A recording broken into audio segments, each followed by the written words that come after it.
Abderrahmane Ligué, chargé de projet à Akoba Community, Canada, et président du comité d'organisation du Salon Afrique-Canada, Immigration et Investissement. Les grandes articulations de l'activité étaient principalement l'immigration, l'investissement. Nous avons eu un volet aussi études, un volet qui concernait la diaspora. Donc permettez-moi, tant soit peu, d'entrer dans les détails sur ces différents volets-là. L'immigration, principalement, pour donner des informations utiles et vraies pour tout ce qui concerne l'immigration. Une immigration réussie et réglementée. Donc dans ce volet-là, nous avons eu la présence de plusieurs structures dans le maillon de la chaîne au niveau de l'installation et de l'intégration au niveau du Canada, notamment à partir du service pré-départ avec Connexion francophone, les réseaux en immigration francophone au Canada, le RIF CSO. Nous avons eu aussi la présence de IRCC, le ministère même de l'immigration Canada, bureau de Dakar, qui s'est déplacé pour la toute première fois en Afrique noire francophone afin de pouvoir donner des informations utiles et vraies. Dans le volet investissement, on a pu faire venir la Fédération des jeunes affaires francophones de l'Ontario, une fêtière qui est composée de plus de 1000 entreprises au Canada, 1000 adhérents aussi.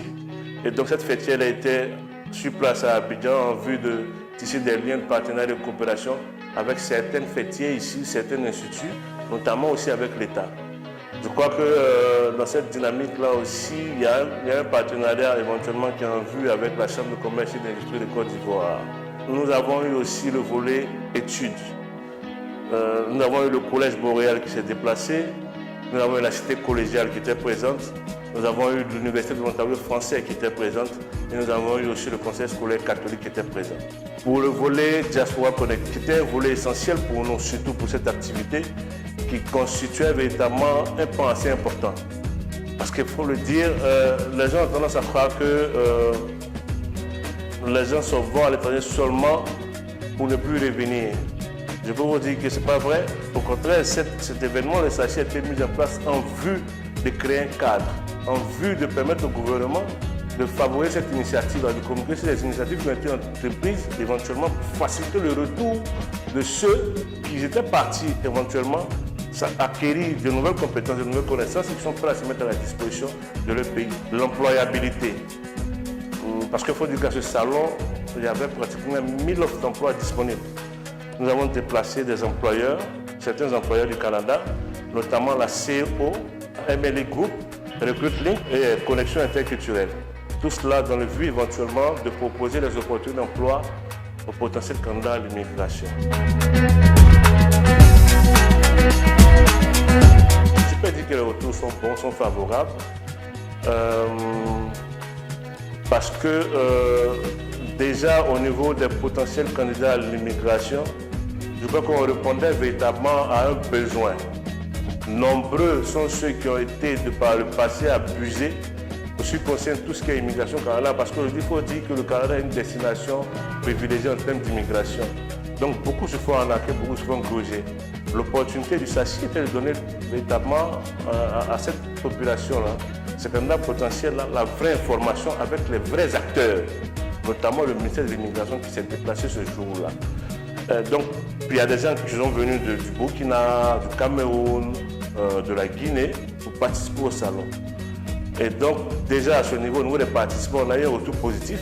On continue d'avoir ces retours-là, éventuellement de les instruire aussi sur le SACI pour ceux qui n'ont pas pu venir. Par rapport aux autorités, les retours sont favorables. Je remercie ici l'administrateur de l'agence Emploi Jeunes qui a permis à son agence quand même de déployer la grosse artillerie pour permettre à les différents membres d'être présents pendant les 3 jours du salon. Je vais remercier aussi M. Yannick Yama, qui est le sous-directeur de l'emploi salarié, qui était présent, qui nous a soutenus depuis le début pour la réussite de cet événement-là. Aussi le directeur de la diaspora, qui a reçu une forte délégation de nos partenaires en vue d'échanger avec eux sur la question de l'immigration. Je pense que l'un dans l'autre, il va sentir que les retours ont été plus ou moins positifs des deux entités, du Canada comme de la Côte d'Ivoire. Parce qu'il faut dire que nos partenaires du Canada ne s'attendaient pas véritablement à cet engouement-là. Donc on a allé au-delà de nos espérances. Et je peux dire merci à ces deux acteurs. Nos objectifs ont été atteints, je peux dire, parce que nous sommes fixés comme 3000 participants sur les 3 jours. Mais je pense qu'on a pu dépasser comme cet objectif-là. Sur les 3 jours, nous avons pu avoir 3800 participants.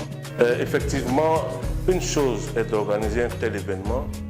Une autre, qui est la plus pour moi importante, est le suivi de l'après-événement. Effectivement, jusqu'à date, je crois que nous continuons de récupérer les dossiers. Et je pense que nos partenaires véritablement ont été surchargés à ce niveau-là, tant au niveau des employeurs qu'au niveau des organismes, pour divulguer l'information. Le plus gros du travail, c'est maintenant. Éplucher toutes les demandes qu'ils ont eues, éventuellement les mettre au format canadien, parce que la difficulté qu'ils avaient, c'est que les CV par moment n'étaient pas au format canadien, quand bien même que le profil correspondait éventuellement aux opportunités. Donc il y a aussi ce travail que nous sommes en train de faire avec éventuellement les partenaires.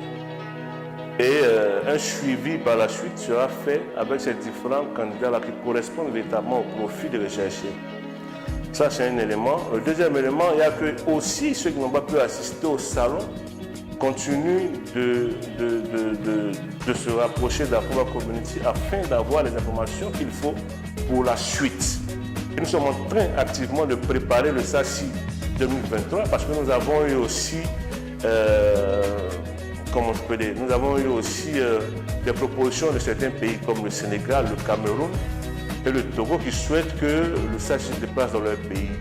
Mais la nouveauté, c'est que on prendra comme point de départ toujours la capitale économique en Côte d'Ivoire, Abidjan, pour les premiers jours, et on se déplacera vers notre capitale, éventuellement dans la même foulée, pour la suite. Les défis sont énormes, il faut dire que c'est une première édition. Depuis 3 années, nous travaillons sur ce projet. Et donc c'est le lieu ici de remercier tous les bénévoles engagés qui depuis 3 années ont donné de leur temps, de leur énergie pour la réussite du SACI. Aucune organisation n'étant parfaite, il était important pour nous de livrer la marchandise avec les défis que nous rencontrons. Parce que c'est clair que si on devait se baser sur les obstacles, c'est qu'on allait annuler cet événement. Mais après 3 années de travail, il était important qu'on livre la marchandise parce qu'on avait beaucoup de regards sur cet événement-là. Aujourd'hui, c'est une fierté pour moi de parler du SACI parce que malgré les obstacles, nous avons pu atteindre l'objectif. Mon mot de fin, c'est déjà vous dire merci pour l'opportunité que vous m'avez offerte de faire un peu le bilan du SACI, qui est un événement majeur, jamais organisé déjà au Canada et en Afrique noire francophone, avec la présence d'acteurs clés, notamment le ministère de l'Immigration, Situation Canada, le bureau de Dakar, que je tiens à remercier ici. Aussi remercier le réseau de l'immigration francophone avec à sa tête son directeur, M. Alain Tobi. Je voudrais aussi remercier la CEO avec sa représentante Aïssatou Sonko. Et je passe de tous les partenaires, mais tous les partenaires quand même qui nous ont fait confiance pour cette première édition qui nous ont accompagnés. Sans oublier M. Brian Vaillancourt, qui est le vice-président de la Fédération des jeunes affaires francophones de l'Ontario et qui représentait aussi le Collège boréal.